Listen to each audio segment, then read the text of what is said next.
Olá, este é o Cultura de Sustentabilidade, um programa de conteúdos, notícias e agenda sobre esse importante tema da atualidade. Toda quarta-feira temos encontro marcado com especialistas e lideranças para falar sobre os mais variados recortes da sustentabilidade. Hoje vamos falar sobre inovações verdes. E para falar sobre esse assunto, convidamos o professor Marcos Roberto Bonfadini, que é coordenador do Núcleo de Estudos em Produção Mais Limpa da Universidade Anhembi Morumbi. Professor Bonfá, obrigado por aceitar o nosso convite. Obrigado, Mariana. Obrigado ao Cultura de Sustentabilidade, ao Instituto Mais. Obrigado pelo convite também, que agradeço. Professor Bonfá, vamos iniciar contextualizando um pouco o tema de hoje, inovações verdes, né? O que nós podemos entender por inovações verdes? Bom, desde o relatório Brundtland de 1987, que foi um relatório pedido pela ONU, organizado pela ONU, desenvolvido e relatado pela senhora Brundtland, ele indicou certas condições do planeta com relação ao consumo dos bens de produção, né? Se nós mantivéssemos a nossa taxa de crescimento e de consumo, foi observado que o planeta não conseguiria suportar tal nível de desenvolvimento. E esse relatório sugeriu, então, ele sugeriu que nós tentássemos fazer um planejamento com conservação, que são coisas meio que dicotômicas, né? Então, todas as iniciativas que o ser humano tem tomado no sentido de cuidar do desenvolvimento com conservação, pode ser entendido como uma atividade verde, né? Uma atividade que leva o ser humano a continuar fazendo tudo o que sempre fez, a ter seu nível de conforto e desenvolvimento, mas com preocupações sustentáveis, né? De manutenção do meio ambiente, né? Perfeito, professor. E que relação nós podemos fazer entre as inovações verdes e a economia verde? Tá. A economia verde ainda carece um pouco de definição aceita por todos os segmentos, né? Na economia verde é justamente todas as ações que levam ao desenvolvimento dessas atividades sustentáveis. Então, no relatório Brundtland, ela fala de desenvolvimento sustentável, mas não de sustentabilidade, ou como que isso pode ser levado a cabo, né? E a economia verde é justamente uma vertente que veio desse pensamento, mas na sua essência filosófico, né? Do relatório Brundtland, e prega, então, uma reorganização da sociedade, dos seus processos produtivos, dos processos de serviços, inclusive. Perfeito. As inovações verdes, pelo que eu entendi, elas dão um embasamento para que essa nova configuração, que essa nova economia aconteça na prática. É mais ou menos isso, né, professor? Exatamente isso. Uhum. Tá certo. Professor, eu vou pedir licença para chamar uma vinheta do Benchmarking Brasil, que é um selo de sustentabilidade que existe há mais de 10 anos e hoje detém o maior banco de prática de sustentabilidade desse país. Empresas e gestores com boas práticas, o Benchmarking foi feito para vocês.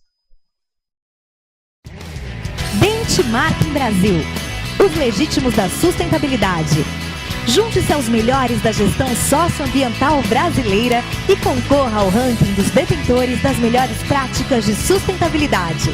Mais de 100 empresas certificadas e mais de 250 cases selecionados para integrar o maior banco de práticas de sustentabilidade do país. Inscrições de cases de março a maio. Mais informações no site benchmarkingbrasil.com.br. Professor Bonfá, o nosso programa é um programa de utilidade pública. A gente tem quadros com dicas e informações para as pessoas. E um deles é o chamado Minuto Cidadão. Vamos ver a dica do dia do Minuto Cidadão de hoje. Olá, você sabe o que é impostômetro? Impostômetro é uma ferramenta que contabiliza todos os tributos arrecadados no país, em todas as esferas, União, Estado e município. O Brasil tem uma das cargas mais elevadas de tributos do mundo, chegando um total de 37% do PIB. O impostômetro, ele faz toda a contabilização desses impostos e ele fica disponível na Associação Comercial de São Paulo, na cidade de São Paulo, localizado bem no centro.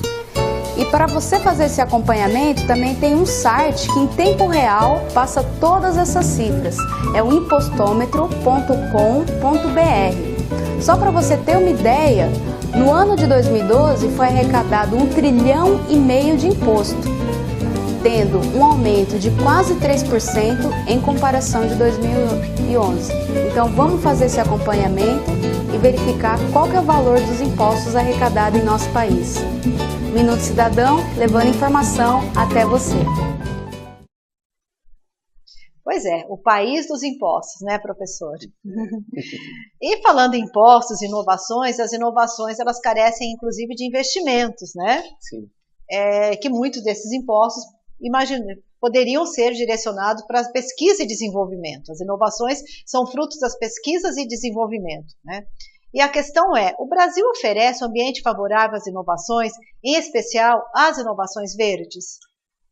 Marilena, o São Paulo tem uma carga tributária de impostos que chega a ser muitas vezes mais cara do que em Nova York. Então a gente tem muitas empresas que preferem instalar seus escritórios, né, de comércio, seus escritórios de trabalho lá do que aqui em São Paulo. O Brasil, ele tem passado por uma fase bastante boa em termos de fomento científico, em termos de fomento de auxílio à pesquisa, né?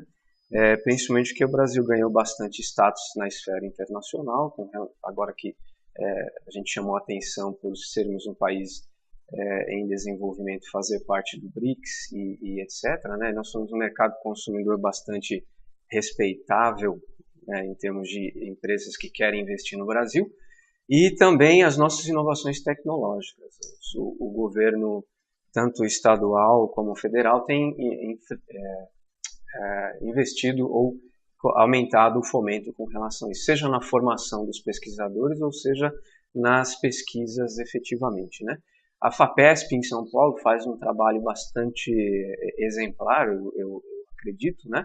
Investindo bastante em diversas áreas do conhecimento e às vezes algumas somas bastante significativas nos seus CEPIDs, por exemplo, né?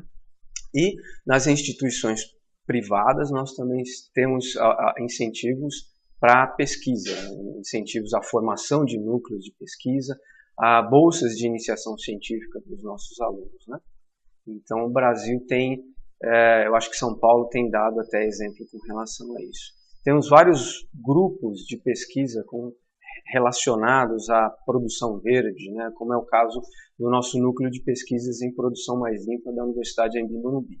Ele foi criado em 2010 e desde então a gente tem pensado em como melhorar os processos produtivos das empresas de modo a reduzir os excessos, digamos assim. Tudo aquilo que você não utiliza no seu processo produtivo acaba tendo que ir para algum lugar. E muitas vezes ele vai para um lixão, para um aterro, né? Quando é clandestino, lixão, etc.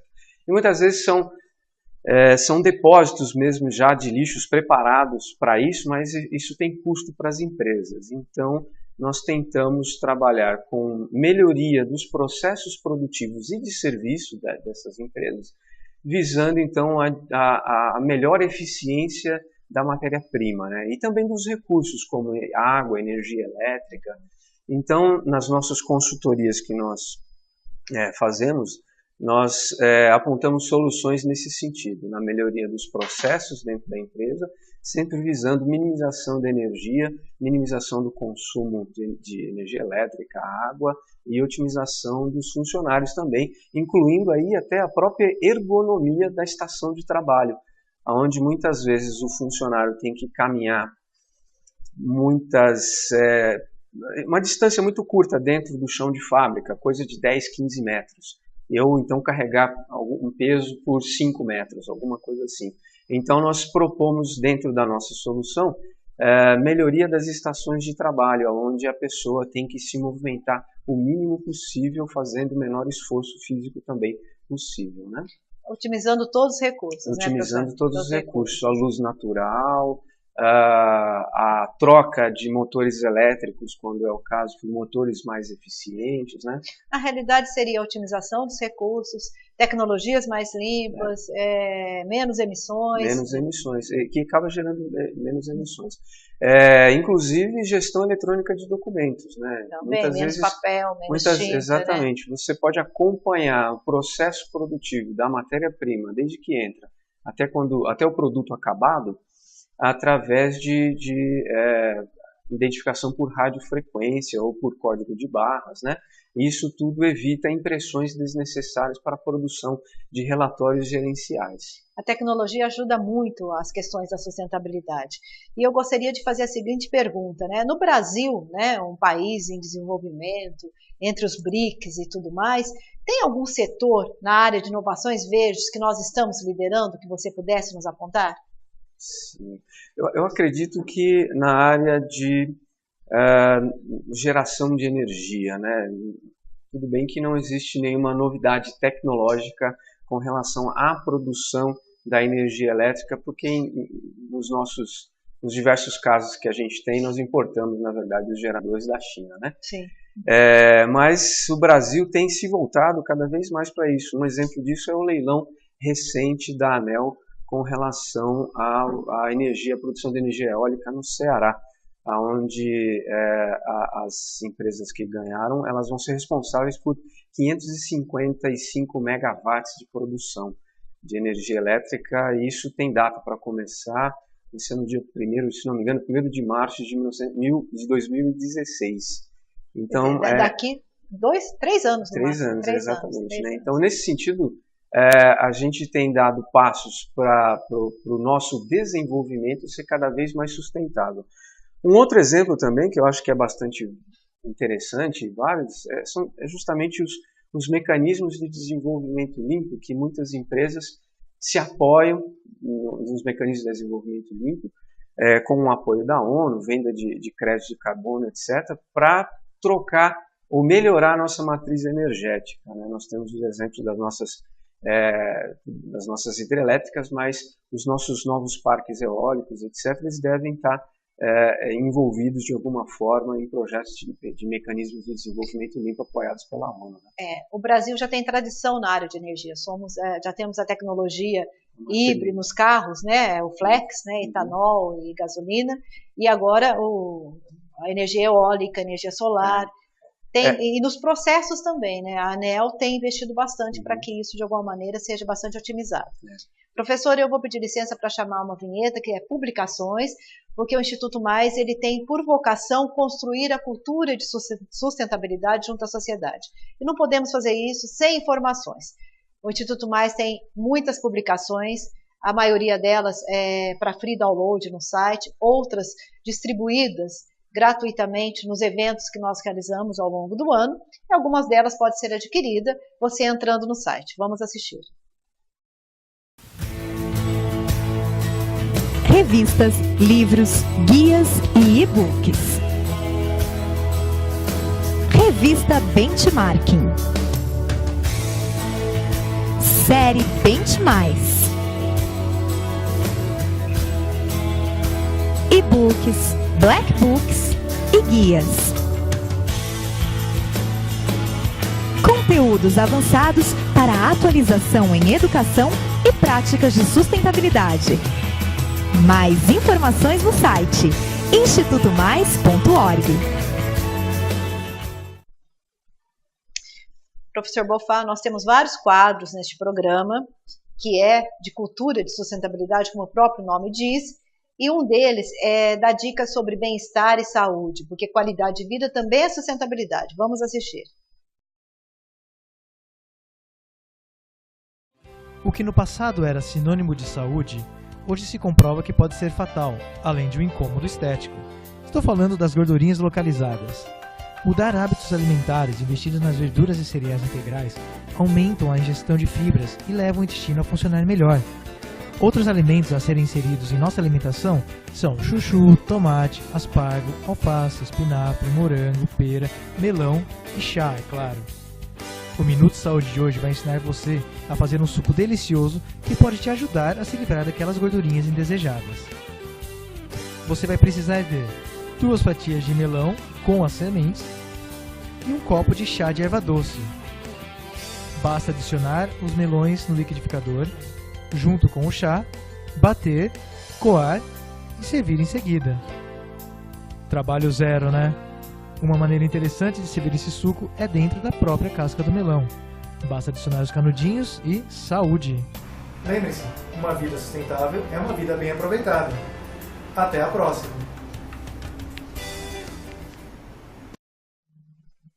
Que delícia, né, professor? Gostoso, eu gostaria de... É. Vou fazer em casa. Fica aí a dica. E nós aqui do estúdio, como sempre, morremos de vontade de experimentar esse suco. Mas é uma delícia e qualidade de vida tem tudo a ver com sustentabilidade. E continuando aqui a nossa conversa, professor, a gente está falando de energia, que é um assunto que interessa muitas empresas, né? Interessa muito ao mundo atual, porque sem energia a gente não consegue progresso, desenvolvimento e tudo mais. O Brasil é líder em inovações e tem um campo vastíssimo nesse campo, com os recursos naturais abundantes e tudo mais. Queria que você falasse um pouquinho sobre as inovações da eficiência energética, né? E mesmo das matrizes energéticas mais limpas. O que a gente tem de novidade aqui no Brasil nesse sentido? Uma das novidades essa que eu já citei é justamente o aumento da energia proveniente da força dos ventos, né, na nossa matriz energética, que já é considerada uma das matrizes mais limpas que existem no mundo, né? Uma que eu me esqueci de falar no bloco anterior era justamente a questão do nosso etanol, né? Que o ciclo do etanol ele é um ciclo no Brasil que já atingiu basicamente a eficiência quase que completa, porque todo o ciclo se fecha. Você tem a produção da cana-de-açúcar que vai gerar depois o nosso combustível e o próprio bagaço, depois de utilizado, ele é também utilizado para cogeração de energia, né? E no Brasil, essa cogeração, a partir proveniente de microgeradores eólicos também, está sendo incentivado pelo nosso governo, né? Um dos exemplos é justamente as turbinas eólicas instaladas em postes públicos em alguns municípios do Nordeste. Então isso é uma característica de inovação da nossa sociedade, né? Alguns engenheiros eles estudaram algumas formas, alguns formatos de turbinas e dimensionamento, né, apropriados para serem colocados em postes de iluminação pública. É uma grande inovação essa, né, professor? E agora quero falar um pouquinho sobre a academia, né? Que o senhor é um pesquisador científico ligado a uma academia. Qual que é a contribuição da academia em relação às inovações verdes, né? Tem projetos em conjunto com ONGs, com o governo, com a iniciativa privada. Poderia falar um pouquinho sobre isso? Sim, muito oportuno, porque justamente um dos projetos que nós acabamos de iniciar, tem umas 3 semanas no máximo, é um convênio entre a nossa universidade, o Núcleo de Estudos em Produção Mais Limpa, a coordenação dos cursos de Engenharia de Produção e Mecânica, associados a uma ONG, que é Serviços Organizados para a Sustentabilidade, de um ex-aluno da nossa instituição. Ele, efetivamente, trabalha com cooperativas de catadores de resíduos sólidos. E ele auxilia essas cooperativas na melhoria dos processos dentro do edifício, né? Então, os resíduos são levados até lá e tem um processo de triagem. E esse processo de triagem ocorre de uma maneira natural, né? Às vezes os cooperados não se organizam. A ideia do Rafael, que é o nosso colega lá da SOS Sustentabilidade, a ideia é aplicar os conhecimentos de gerenciamento, né, nessas cooperativas. Nós tivemos uma ideia de fazer uma parceria, nos colocar em contato com essas cooperativas, e isso tudo, o interessante é que vai ocorrer a partir de dentro de 2 disciplinas da nossa grade curricular. Então, tem uma das disciplinas é chamada de Gestão da Produção, e o professor vai levar, então, vai produzir ao final do semestre com diversos grupos que vão estar produzindo, vão se focar dentro de diversas áreas, dentro de várias dessas cooperativas, né, em processos de melhoria dentro dessas cooperativas. E ao final do semestre, como está entrelaçado com a disciplina, vai render vai fazer parte do processo de avaliação. E também vai fazer parte do processo de divulgação de produção mais limpa e de consciência, economia verde, etc., claro, que é um evento que nós organizamos já faz uns 2, 3 semestres, mais ou menos, que é justamente os ciclos de palestras do Núcleo de Estudos em Produção Mais Limpa. Então, todo o material que vai ser gerado dentro dessas disciplinas, da grade curricular normal, esses grupos vão apresentar os seus achados, digamos assim, à comunidade acadêmica e à comunidade em geral também, dentro do ciclo de palestras do Núcleo de Produção Mais Limpa, que é aberto a toda a sociedade, né? Eu acho muito interessante esse diálogo, né, da academia com a comunidade e essa transferência de conhecimento, chega a ser até inclusão social, né? Também. Muito interessante. Também. Eu vou pedir licença para chamar a vinheta Cultura de Sustentabilidade, que é um projeto incentivado que nós temos, porque empresas que querem se posicionar junto à massa crítica da sustentabilidade, a hora é essa. Vamos conhecer.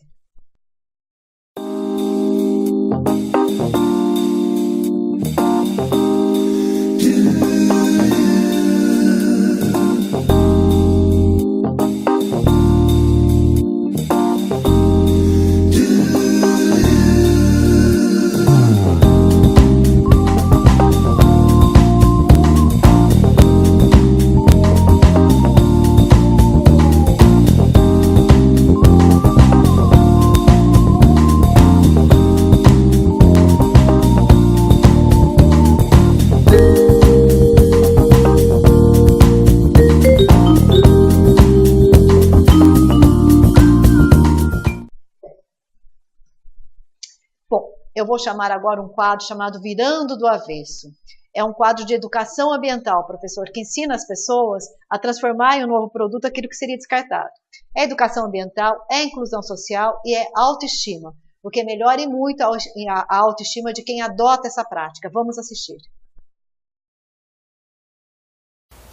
Meu nome é Sueli, faço parte do Grupo Sustentável do Instituto Mais.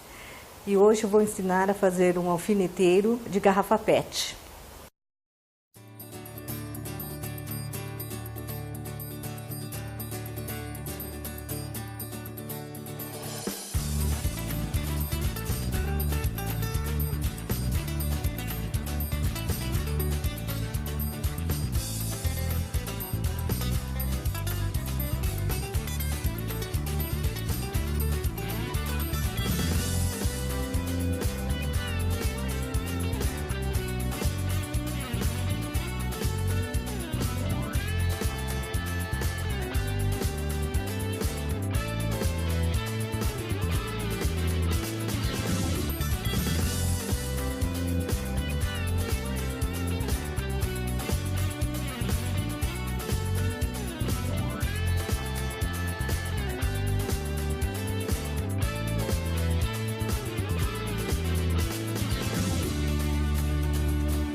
Está o alfineteiro pronto, eu espero que tenham gostado e até a próxima.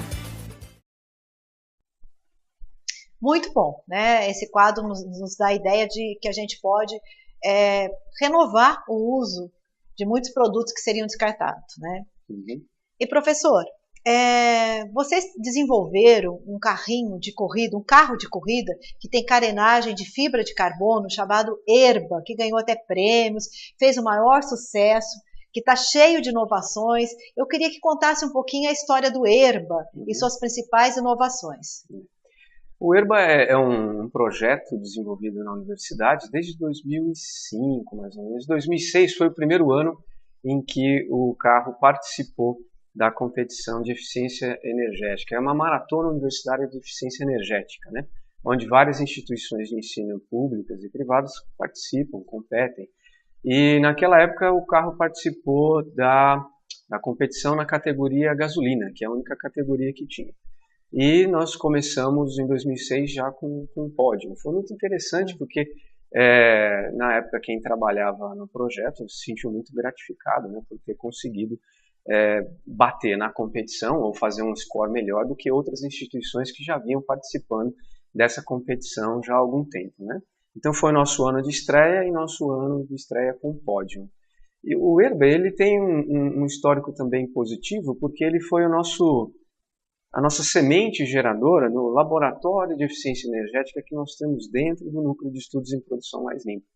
E é ele que chamou a atenção de vários convênios que a gente tem, como no caso da Fiesp, por exemplo, tem um convênio com algumas instituições de ensino sobre produção mais limpa. Nos diversos anos seguintes também nós participamos da competição. A competição ela abriu para novas categorias, para a categoria elétrico e para a categoria, agora recentemente, etanol também. Os nossos alunos, o projeto ele é tocado, né, com orientação dos professores, mas o interessante é que quem põe a mão na massa são os alunos, né, de iniciação científica com a orientação dos professores. É claro que o professor também põe a mão na massa e tudo mais, né? Mas é interessante ver que o aluno, desde o primeiro semestre, ele pode participar desse projeto. E a competição, como ela é de eficiência energética, então ela tem o intuito de você produzir um carro com a mecânica, o motor ele tem que ser um motor comercial. Infelizmente, nós ainda não chegamos no ponto de ter o desenvolvimento do nosso próprio motor, né? Mas nós utilizamos motor comercial, que no caso é um motor de 2 tempos de roçadeira. Nós melhoramos a eficiência desse motor no consumo de combustível dele, tanto no caso do etanol quanto no caso da gasolina. E nós conseguimos uma marca de 340 km por litro de gasolina, nossa melhor marca na categoria gasolina, né? E o carro, então, ele serve como um suporte, né? Como uma plataforma para novos desenvolvimentos. Então, tanto é que a partir, né, da nossa plataforma principal, nós tivemos então desenvolvimento do carro elétrico, né? O carro elétrico também passou por diversas modificações, nós também conseguimos alguns momentos bem positivos na competição. O nosso querido Erba, ele também proporciona suporte, né, o arcabouço, assim, para a gente desenvolver outras iniciações científicas com diversos alunos. Então, o aluno está interessado em eficiência energética, ele, por exemplo, temos vários alunos que já entendem um pouco de computação e gostariam de aprender alguma coisa sobre eficiência energética. Então, a ele é indicado a trabalhar com a resolução, ou calcular, né, na verdade, computacionalmente, qual é o arrasto aerodinâmico desses protótipos Erba. Então, o protótipo ele é escaneado de uma ou outra forma, ou através de fotografias bidimensionais, onde você tira diversas faces do carro e coloca isso no software. O software faz um volume naquilo que você quer a partir de programas, a partir dessas imagens planas. Com isso, você, depois de tudo digitalizado, você coloca no software também. Nós buscamos sempre trabalhar com softwares gratuitos, né? E o aluno ele faz então um ensaio em túnel de vento virtual, onde ao final do processo ele tira uma série de informações e dentre essas informações a eficiência energética do carro, que tem a ver com o seu coeficiente de arrasto aerodinâmico, né? Então, nós já desenvolvemos isso para um dos modelos, agora temos um aluno fazendo isso novamente, só que para o modelo, né, de 2010, e com um procedimento diferente. Nesse segundo caso, nós tivemos uma cooperação de uma empresa, e essa empresa nos emprestou o seu scanner tridimensional, onde é um braço mecânico que vai marcando a posição tridimensional daquele ponto espacial, e juntando todos esses pontos você tem uma rede, como se fosse uma rede de tela de galinheiro, né? Produzida. Isso tudo é inserido de novo no software para poder tirar os resultados, né? Nós estamos nessa fase, nesse projeto, nesse momento, né? O Herba é muito interessante. Em 2012, nós tivemos uma feira de sustentabilidade na Anhembi Morumbi, né, qual o professor Bonfá fez parte, inclusive, da programação do congresso, e o Herba estava exposto. E chamou muita atenção do público visitante da feira, principalmente os ambientalistas, né? E uma curiosidade, da onde veio o nome Herba? Tem algum significado? O nome Herba não é de nenhuma sigla, né? Não é, as letras não têm nenhuma representação de alguma sigla ou programa. Na verdade, historicamente, é uma piada de que um dos alunos, ele tinha um sotaque mais para Piracicabense, assim, Piracicabana, né? Ele, então, tinha o R bastante arrastado e ele cumprimentava as pessoas naquele sábado chuvoso de manhã, em que as pessoas estão dormindo, né? Ele chegava todo animado e cumprimentava as pessoas falando: Herba, tudo bem? Bom? E aí ficou esse nome carinhoso, né, do projeto, e a gente fez questão de manter, né? Então agora então nós temos o Herba gasolina, Herba eletrônico ou elétrico, e o Herba etanol, em homenagem às origens, né?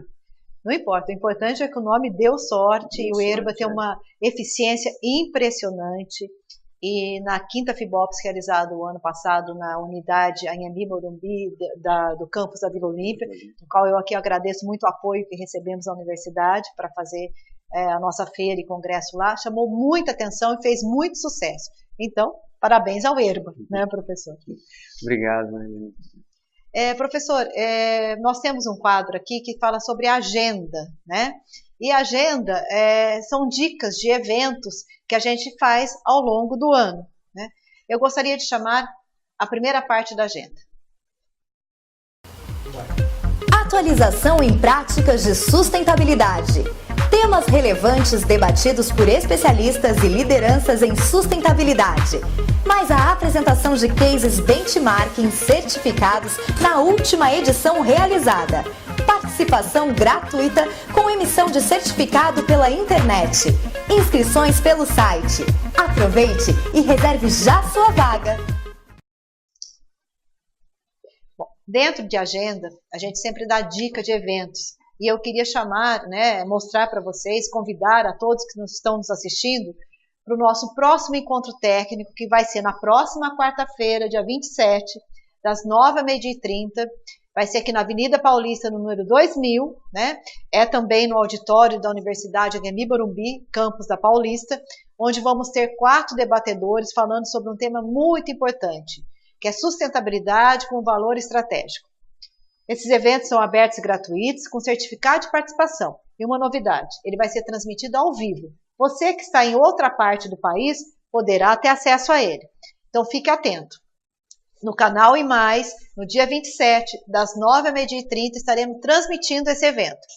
E aqueles que estão em São Paulo e quiserem participar, basta entrar no site e fazer a sua inscrição. Mas corra, porque as vagas são limitadas. E eu gostaria também de chamar agora a agenda cultural da semana. Vamos ver o que foi preparado. E o movimento global A Hora do Planeta acontece pelo 5º ano consecutivo neste sábado. Durante 1 hora, entre 20h30 e 21h30, milhões de pessoas ao redor do mundo vão apagar as luzes em um ato simbólico contra o aquecimento global e os problemas ambientais que a humanidade enfrenta. Neste ano, A Hora do Planeta no Brasil convida empresas, governos e toda a sociedade para responder uma pergunta em especial. O que você faria para salvar o planeta? Participe da Hora do Planeta. Cadastre-se no site www.org.br. Apague suas luzes e reflita sobre como você pode mudar seu estilo de vida para ser mais sustentável. Tá aí, nós vamos ter a hora do planeta, todo mundo desligando as suas luzes, mas também não podemos esquecer que no dia 22 de março, daqui 2 dias, vamos comemorar o Dia Internacional da Água, né? E a água, eu queria aqui falar para vocês o paradoxo da água e do diamante, que é um paradoxo que nasceu da teoria clássica de valor. Ele foi anunciado por Adam Smith, que é o pai da administração moderna, na seguinte forma: não há nada de mais útil que a água, mas ela não pode quase nada comprar. Dificilmente teria bens com os quais trocá-la. Um diamante, pelo contrário, quase não tem nenhum valor quanto a seu uso, mas se encontrará frequentemente uma grande quantidade de outros bens com o qual trocá-lo. Esse paradoxo serviu de fio condutor durante todo o século XVIII para resolver a questão do valor e ilustra a distinção entre o valor de troca e o valor de uso. Hoje, nas questões da água, a gente vive essa questão também, né? E quero lembrar Platão, que já dizia, 400 anos antes de Cristo, o ouro tem muito valor e pouca utilidade comparada à água, que é a coisa mais útil do mundo, e não lhes dão valor. Então, temos mais que preservar as nossas águas, né? E nesse momento, eu vou pedir que trago as perguntas dos internautas, que nós temos muitas perguntas que eu gostaria de fazer aqui para o professor Bonfá. A primeira delas: em que setor empresarial as indicações são mais aplicadas? Eu não entendi essa palavra. Jonas, de São Bernardo do Campo. Eu não entendi, eu vou passar para outra. Você me dá outra pergunta. Como você vê a questão da compostagem em nosso país? Quais são as novidades, as tendências? É de professor Alexandre de São Paulo. Assim. Bem, a compostagem é extremamente importante, uma vez que ela representa uma boa parte do nosso lixo doméstico, né? Eu mesmo sou adepto da compostagem. Eu moro num apartamento, mas eu faço, como eu recentemente mudei, né? Saí de uma casa e fui para um apartamento, mas eu estou estudando viabilidade de colocar uma pequena composteira vertical na minha área de serviço, né, para fazer reutilização no nosso jardim, que nós queremos montar um jardim suspenso na área de serviço também. E no Brasil existem vários esforços, ou várias pessoas, instituições, enfim, utilizando já a compostagem em hortas, inclusive comunitárias. Temos um exemplo que na Pompeia, por exemplo, existe um encontro dominical de uma horta comunitária, e lá o pessoal utiliza, não tenho certeza, não acabei não podendo ir lá conhecer pessoalmente, mas uma das ideias que me foi passada dessa horta é justamente reaproveitar a utilização, né, de materiais orgânicos para a compostagem, né, e utilização depois do composto nessa horta orgânica. Mesmo lá temos, que eu comentei, o Rafael do SOS, né, dos Sistemas Organizados para a Sustentabilidade, ele tem um escritório colaborativo. E nesse escritório colaborativo tem uma ONG também que é especialista em compostagem e hortas orgânicas, né? Então eles ensinam ou dão cursos tanto para a comunidade quanto para pessoas, empresas também que querem participar, fazer um curso de hortas orgânicas ou reutilização do composto, utilização e produção, claro, na verdade, do composto, né? Perfeito. A outra pergunta é: em que setor empresarial as inovações são mais aplicadas? É Jonas, de São Bernardo do Campo. As inovações verdes, eu acredito que não tem. Nós temos um boom assim justamente na eficiência energética, né? Onde a gente tem mais inovações em termos de usabilidade, né? Processos inovadores com eficiência energética. Temos algumas áreas então que se destacam mais, mas eu acho que vai mais do indivíduo e da pessoa que está por trás do gerenciamento daquele processo, daquela empresa, ter a mentalidade de substituir ou melhorar o processo produtivo que ele já tem, né? Porque isso requer um toque de sensibilidade. O gestor daquela instituição seja ela pública ou privada, ela tem que, o gestor tem que ter a sensibilidade e tem que ter a coragem de fazer a mudança também. E muitas vezes o investimento financeiro, né, não é tão alto assim. Basta você fazer algumas modificações como na estrutura organizacional da empresa ou na estrutura da linha de produção, e você não tem necessidade de investimentos altos, não tem necessidade de você dispensar ou contratar novos funcionários, etc. É mais uma questão de consciência mesmo. Professor, nós estamos chegando ao fim aqui da nossa entrevista, e eu gostaria que o senhor respondesse para os nossos internautas o que nós, brasileiros, podemos esperar das inovações verdes nos próximos 5 anos. O que elas serão capazes de transformar em nossas vidas? A inovação verde que a gente pode esperar é justamente na área, digamos, comunitária ou na área pública. Eu acredito que o governo vai acabar dando mais exemplos do que, ou pelo menos igualar aos exemplos do setor privado, né? Um projeto que eu gostaria de ver nas ruas é justamente o projeto do carro comunitário, um carro elétrico comunitário, aonde funciona como essas bicicletas que a gente tem hoje nessas docas de atracação. Você tem um cadastro prévio e você pode utilizar a bicicleta, poderia ser uma bicicleta elétrica ou mesmo um carro. Eu sei que existem várias críticas com relação a isso, um carro é melhor para o transporte coletivo, mas de repente em um dia de chuva você não consegue pegar a própria bicicleta. Então um carro fechado, leve, movido a eletricidade, a baterias, né, baterias verdes, né, baterias com inovação tecnológica embutida, eu acho que seria uma inovação que nós poderíamos almejar para daqui uns 3, 4, 6 anos, mais ou menos. Eu realmente espero estar usufruindo desse benefício, né? Eu quero agradecer você, internauta, só que antes eu gostaria também de agradecer o cenário que nós estamos tendo aqui, hoje expondo obras da exposição Nem Tudo Acaba em Pizza, que são dos artistas sustentáveis mais, né? Toda semana nós vamos estar renovando a decoração, e são obras da exposição Nem Tudo Acaba em Pizza. São caixas de pizzas que foram, né, feitas por esses artistas para, de alguma maneira, chamar a atenção que a gente pode reaproveitar tudo e ter um pouco mais de consciência ambiental. Quero agradecer, professor Bonfá, muito a sua presença aqui, compartilhando com a gente seu conhecimento, a sua experiência, tá? E quero também agradecer a você, internauta, que nos assistiu até esse momento, e convidá-los para o nosso próximo programa, que você já sabe, toda quarta-feira temos encontro marcado para falar sobre os mais variados temas da sustentabilidade. Eu espero vocês. Até lá!